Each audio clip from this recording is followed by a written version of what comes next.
What's up guys, I'm Kel, Red Zone Rogue, and welcome to another Forcible Strategy video.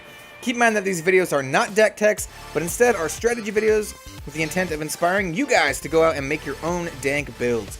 But in case you don't care about any of that crap, there is a deck list in the description down below. Alright, starting off strong. So for today's video, we are going with the Songstress of Shangri-la, or Shion Wanderer deck.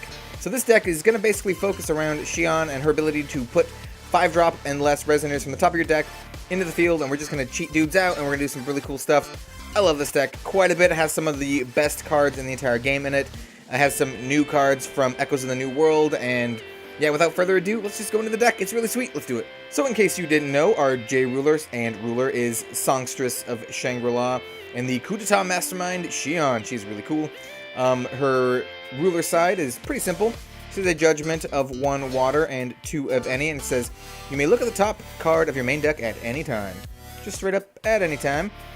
And then her J ruler side has a lot of words on it. It says, you may look at the top card of your main deck at any time. Pretty sweet. When this card enters your field, reveal the top card of your main deck. If it's a Resonator with total cost 5 or less, so 5 is the sweet spot, put it onto your field. Otherwise, put it into your hand. We're going to always put it onto the field. And it says, God's Art, Serenade of Rebellion. For 2 water, this card gains plus 500 until end of turn. Its power is 900, 1000. So it actually makes it pretty big. And then it deals damage equal to its attack to target J Resonator, so you can hit J rulers your opponent controls. You can play the God's Art only 1 time per game. So yeah, that's about it. We're going to use her to cheat dudes into play. She can also blow up a dude if we need to. And then we can like stack the top of our deck and look at it at any time. It's good shit, good shit. So let's go into the Magic Stone base. Alright, so the Magic Stone base for this deck is both really simple and kind of complicated at the same time, but I definitely want to run a full playset of Ruler's Memoria, because we do run about 8 or 9 Regalia in the deck. I don't remember off the top of my head, so we do have the old Ruler's Memoria, freshly off the banned list, so fantastic card, lets us, you know, rest for any color will, and yeah, we're gonna need that, so that's a fantastic card. I also run 2 copies of Magic Stone and Moonshade. The ability to produce Moonwill actually is not completely irrelevant. It does come up from time to time, and just the ability to pay 1 of any, or to make 1 of any is awesome at the cost of 200 life. Basically, I'm not running 4 of these is because I run up against a lot of burn decks, and the 200 life is a big deal. So, you know, I just have to take that into account with the rest of my stone base. I run a single Little Red the Pierstone because I'm not running any Gruddles, so why the hell not? Little Red the Pierstone. Amazing card. When you first play it, you can pick a color, and then it basically fixes for any color that you want. And you can also buff up the dudes of the color that you chose. Only 1 in the deck because it is a true Magic Stone. I really want to see more true Magic Stones in the future. But that basically means you can only have 1 of them on the field, and if you ever have 2, 1 of them is destroyed. So, yeah, sweet card, and it's a pretty obvious pick. One of the best cards in Wanderer. And lastly, I just have special Magic Stones of the 3 colors that we are playing. So we have, you know, the light water, the light wind, and the water wind. So, yep, just to fill it out, instead of playing, you know, more of the 5 color stones, just playing these. They're pretty simple. They don't really cost any life or anything like that. There might be more optimal choices, but this is what I'm going with for now, and it works pretty well. Alright, so now I'm going to go over the Regalia in the deck, and first up we have a full playset of the Heavenly Instrument Hydromonica. Kind of a no-brainer for a Shion deck. It is her Regalia after all. It's a pretty sweet one. It costs 0. You can rest it to put the top card of your main deck on the bottom of your main deck. That does come up from time to time. And then you can pay basically 1, because we have Shion as our ruler, to banish the card, search your main deck for a card, shuffle it, and put it on top of the deck. So we can basically stack the deck for sweet J activates with Shion, so we can, you know, play the dudes that we want to play for the situations that we need them. Fantastic card. I mean, it's pretty obvious that we're running a full playset. Next up, I run a singular Death Scythe, the Life Reaper.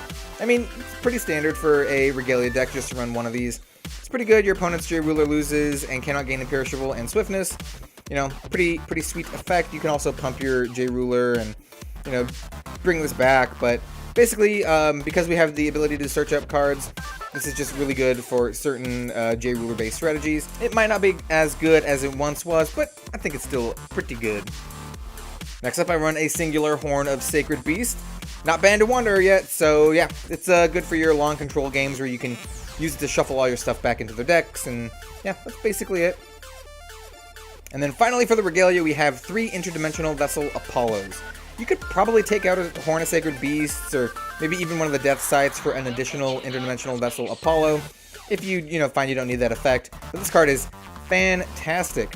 Your J-Ruler gains flying. It's one of all the Regalia I run cost 0, but it also costs 0. J-Ruler gains flying, and you can rest it to produce a Moon Will. Spend this only to play Awakening costs. So that's actually really relevant. We can actually use this to spend some Awakening costs in the deck. It's pretty good. And then the most important part, you can rest it, banish it, and then return a Resonator you control to its owner's hand. Basically, you can save a Resonator, kind of if your opponent's going to do like a kill spell on it, you can save your dude, and then play it again and reuse its Enter effect. And we do have some cards that interact with that. So, yeah, we got some surprises coming up. Alright, so next up I have the Resonators, and this is probably the most boring one. Pretty standard, Sacred Elf. Yeah, it's just the dude. You rest her, and produces well. Ramps you, 1-drop. Yeah, really good stuff, so not much else to say here. Next up is a full playset of the infamous Booty Cat. This card is fantastic in this deck, one of the best cards in Force of Will, and one of the most expensive cards at Force of Will at one time. This card used to be like a $40 card, if you can believe that or not. Yeah, it's sweet. Because you draw 2 cards, and then you get to put 1 card from your hand back on top of your deck. It cannot be targeted, and then when it dies, it gets shuffled back into your deck. Cheshire Cat, the Grinning Remnant, is fantastic for stacking your deck with Shion, being able to put the dudes on top of your deck that you really need to put on top of your deck. And other than that, just an amazing card. There's not much else to say. One of the best cards in Force of Will. Alright, so now we're getting to the exciting stuff with 2 Celestial Wing Seraphs. So these are going to be our main win condition for the game. We have some other win conditions, as you'll see. They're also pretty sweet ones. So Celestial Wing Seraph lets us search out an angel that costs 4 or less and put it directly onto play. She also has flying, and whenever this card attacks, you gain 300 life for each angel you control. So yeah, we are running 2 other types of angels in this deck, just 2 of each of the other 2. And yeah, Celestial Wing Seraph, fantastic card. Just a fantastic finisher in general. Alright, so one of the 2 angel finishers that we run is the Fallen Angelic Destroyer Lucifer. Pretty good. He's a 900/900. He has flying, and when this card enters your field, your opponent banishes a Resonator. And then he has 1 of any and 1 moon, so the moon from the Magic Zone of Moonshade is relevant. You cannot activate this because it's not an awakening with the Apollo, but that's not a big deal. And whenever this card deals damage this turn, you gain that much life. You can play this ability only once per turn. Yeah, I mean, just fantastic card to search out with Celestial Wing Seraph. You get her, which is a big flyer. You get this guy, a big flyer, and your opponent has to banish a Resonator. And this card's even better these days because turbo-style decks are kind of out of fashion now. Still really good at killing one of your opponent's guys. And so the last angel we run is kind of a new one. It is the Arla, the Lightwing. This card is ridiculously good.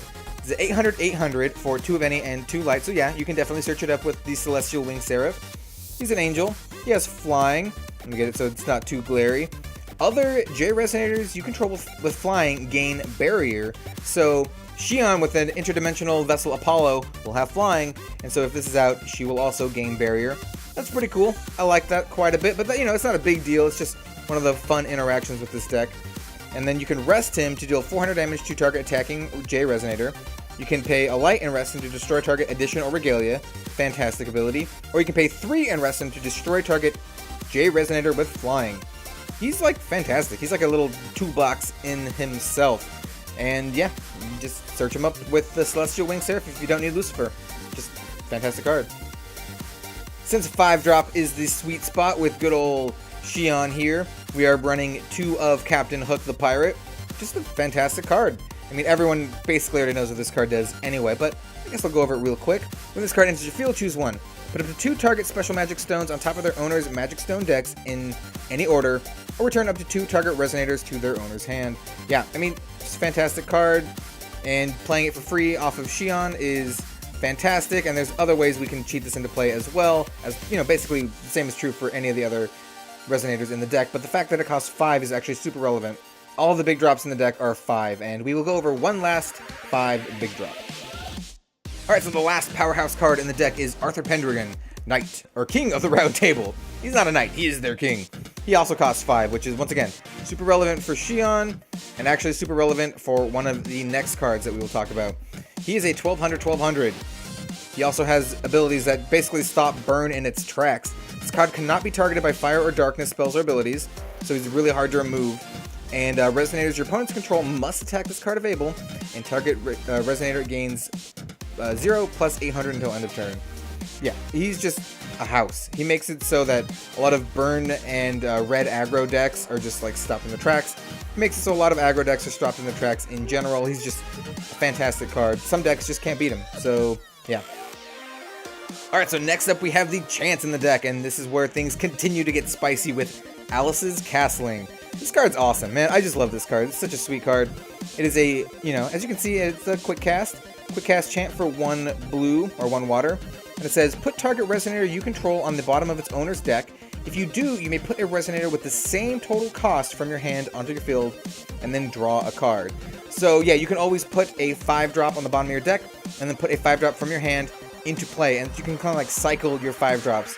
Like if you have a Celestial Wing Seraph on the field and 1 in your hand, you can put the 1 on the bottom of your deck, and then put the 1 from your hand onto the field, get more angels. Like, you can do a lot of sweet stuff with this. You can make it so if your opponent's gonna remove one of your dudes, put on the bottom, and then play a dude from your hand, like a hook or something. Like, this card is sweet, and you can do some really sweet stuff. And the fact that everything, like all the big stuff, costs 5, because, we need to cost 5 to maximize our Shion, they all cost the same. So you can all, do your Alice's Castling shenanigans. This card is awesome, and if you get the card, then I highly recommend getting this full art promo, because it is a lot cooler looking than the other one. Yeah. And next up we have one of my favorite cards from Echoes of the New World. I ended up buying about 8 of these because I put these in a lot of decks. Spoilers, you might see this in another deck coming up in the future. A full playset of Dawn of the Earth. And let's just kind of go over what this card does, because this card's ridiculous. I basically took out Prison in the Lunar Lake for this card, because this card is that and more. So it says, choose one. This turn, if a Resonator would be put into your opponent's field without being played, remove it from the game instead. So that's like Nine-Tailed Fox, or Reanimator, or just anything like that. You just kill their dudes. It's really, really sweet. And it's for the whole turn, not just for one dude, so it shuts them down for a whole turn. And then you draw a card. And then it says, or recover target Resonator you control. It gains plus 200 and bury until end of turn.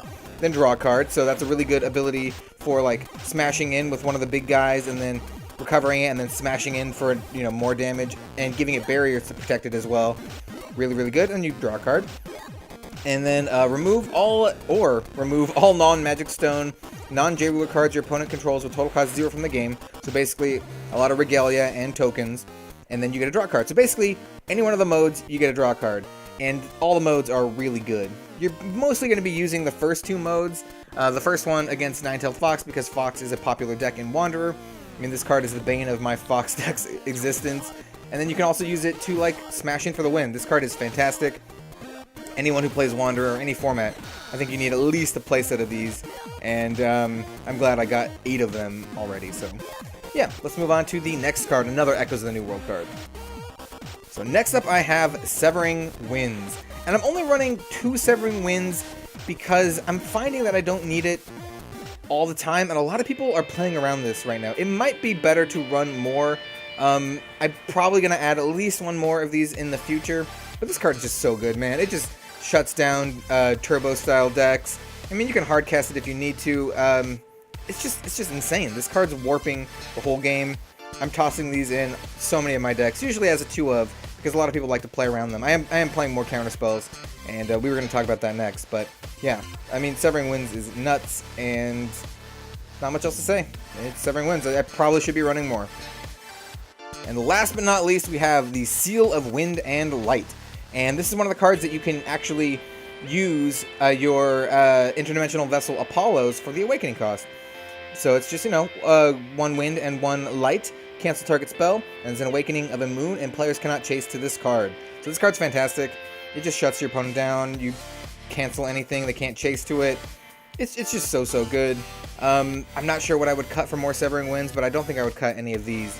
I like these too much, and just the ability to make it so your opponent can't chase to it is really relevant, actually.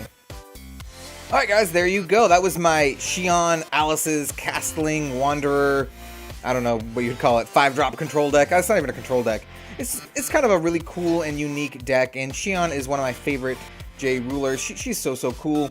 The addition of the 2 super rare chants from the Echoes of the New World just makes this deck even better. These cards are nuts. If you don't have them already, I highly recommend getting a playset of each of these cards because they go in so many decks.